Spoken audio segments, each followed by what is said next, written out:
आप देख रहे हैं अपना अंदाज। मैं Ranjit Gupta, PhD chamber of commerce है। आज यहाँ सौरभ सान्याल जी से बात करने के लिए आए, तो आइए उन्हीं की बात, उन्हीं की जुबानी इस बजट सत्र में करते हैं।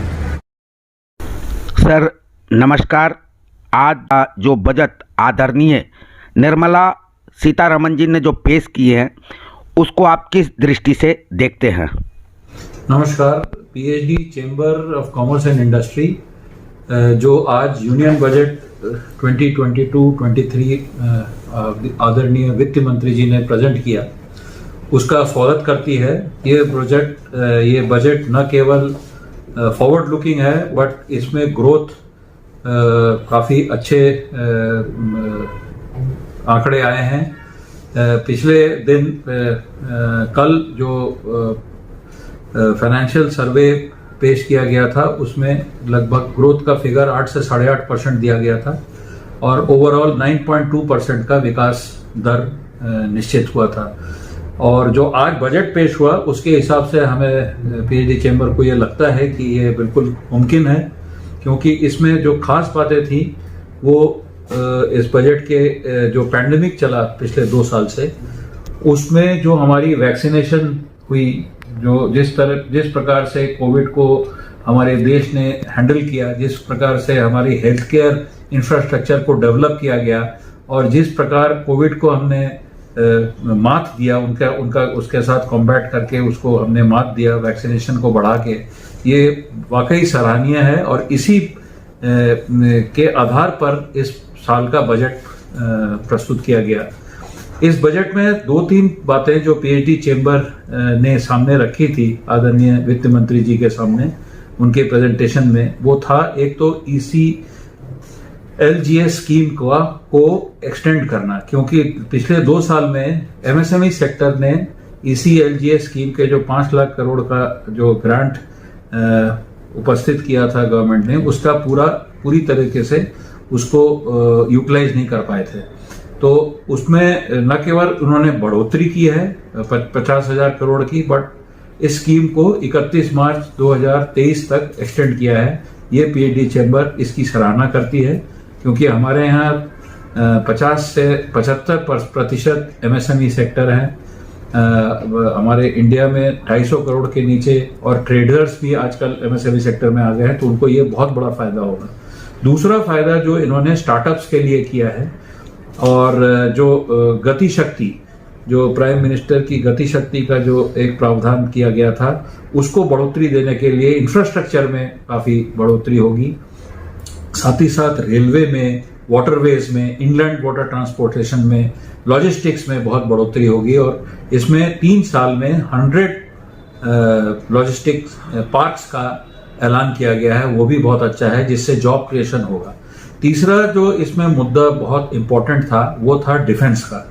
डिफेंस में 68% डोमेस्टिक इन्वेस्टमेंट की प्रावधान की गई है, जो कि डिफेंस का कैपिटल बजट है, उसमें 68% की प्रावधान की गई है, जो कि बहुत ही अच्छा है। पिछले साल ये 58% था। इससे डोमेस्टिक मैन्युफैक्चरर्स, डोमेस्टिक इन्वेस्टर्स आगे बढ़ के आएंगे और डिफेंस सेक्टर में ये काफी आगे के लिए इसके ग्रोथ का संभावना है। उसी तरह से जो आपके R&D में और इनोवेशन में जो इन्होंने समावेश किया है, उसमें भी बढ़ोतरी की बहुत जरूरत थी। पिछले 2-3 डिकेड से इसकी जरूरत थी, वो भी इस बजट में पूरा किया गया और इसके लिए भी पीएचडी चैम्बर इस बजट की सराहना करती है।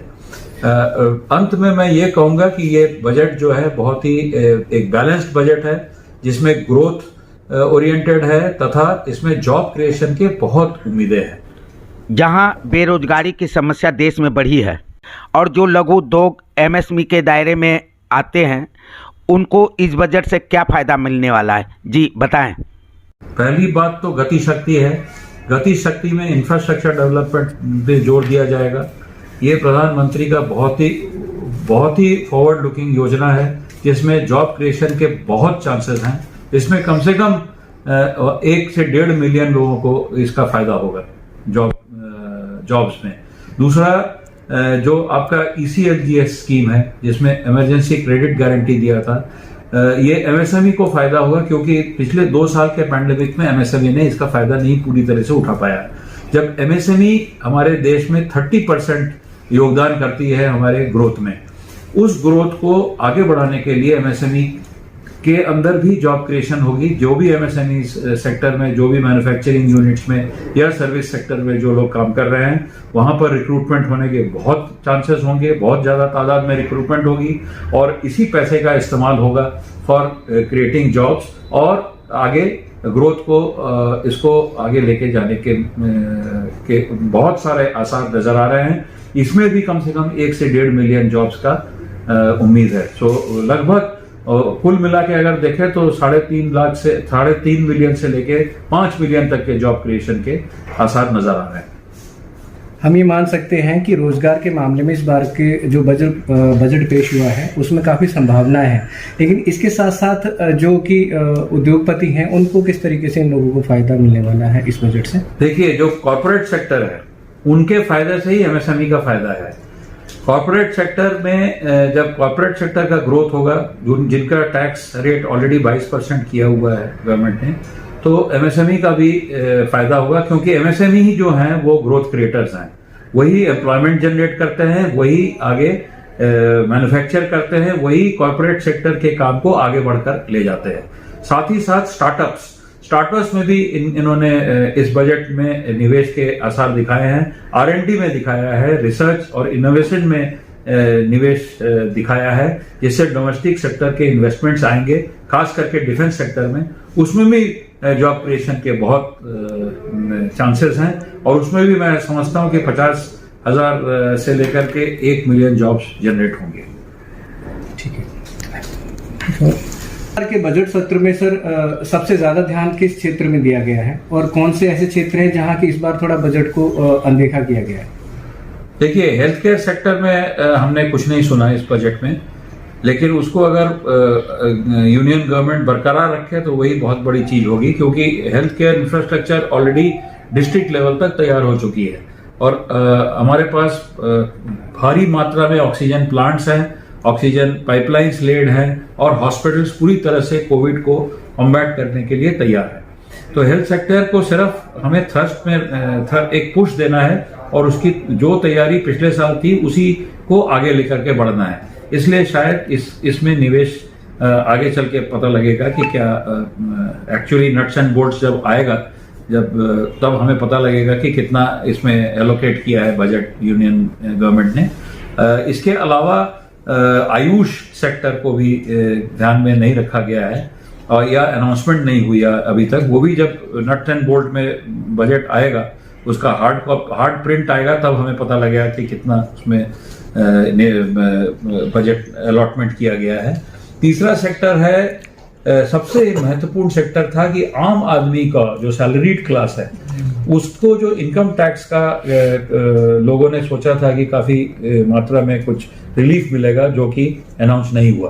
तो वो एक थोड़ा सा डिसअपॉइंटिंग फैक्टर है इस बजट में, जहां पर आम आदमी के लिए सैलरीड क्लास के लिए खास करके कोई प्रावधान नहीं किया गया है। लेकिन मैं समझता हूं कि आगे चल करके अगर हमारा इनकम टैक्स कलेक्शन और जीएसटी कलेक्शन अच्छा हुआ है, जीएसटी कलेक्शन पूरे महीनों में जो जनवरी का जीएसटी कलेक्शन 1,40,000 करोड़ प्लस जो हुआ है, वो आदरणीय वित्त मंत्री जी ने अनाउंस किया कि ये सबसे अच्छा कलेक्शन हुआ है इस साल। तो अगर इसी तरह से कलेक्शन होते रहेंगे तो आगे चल के हो सकता है मिड कोर्स करेक्शन में वो कुछ इंडिविजुअल सैलरीड क्लास को भी कुछ रिलीफ दे। जीएसटी में भी कुछ बदलाव की देखे गए हैं? कुछ नहीं, अभी तक तो कोई बदलाव के आसार नहीं नजर आते हैं। ये आगे चल के ही पता लगेगा कि अगर मिड टर्म में अगर इन्होंने कोई फैसला या कोई अनाउंसमेंट किया तो होगा, क्योंकि मुझे पता है कि पिछले वित्त मंत्री वित्त मंत्री जी जो थे पहले, उन्होंने अनाउंस किया था कि ये जो 4 सेक्टर बनाए गए हैं जीएसटी के, उनको मर्ज करके दो सिस्टम बनाए जाएंगे जीएसटी के। वो अभी तक इम्प्लीमेंट नहीं हुआ नहीं। तो ये आगे चल के देखा जाएगा, क्योंकि जीएसटी की कलेक्शन बहुत अच्छी हुई है। इसका मतलब है कि टैक्स नेट में काफी मात्रा में इंडस्ट्री आ चुकी है। एक सर डिजिटल करेंसी जो है इस पे विचार क्या है आपका? हाँ, ये बहुत ही अच्छा इनिशिएटिव है गवर्नमेंट का। आरबीआई के इस अनाउंसमेंट से कि रुपी को डिजिटल तरीके से ट्रेड किया जाएगा और उसको डिजिटली उसका आदान प्रदान होगा, इससे वीकर सेक्शंस को भी बहुत फायदा होगा और खास करके रुपी का वैल्यूएशन फॉरेन करेंसी की तुलना में बहुत अच्छा होगा, क्योंकि ये रुपी भी इंटरनेशनल ग्लोबल लेवल पर ट्रेड हो सकेगी। जी, थैंक यू।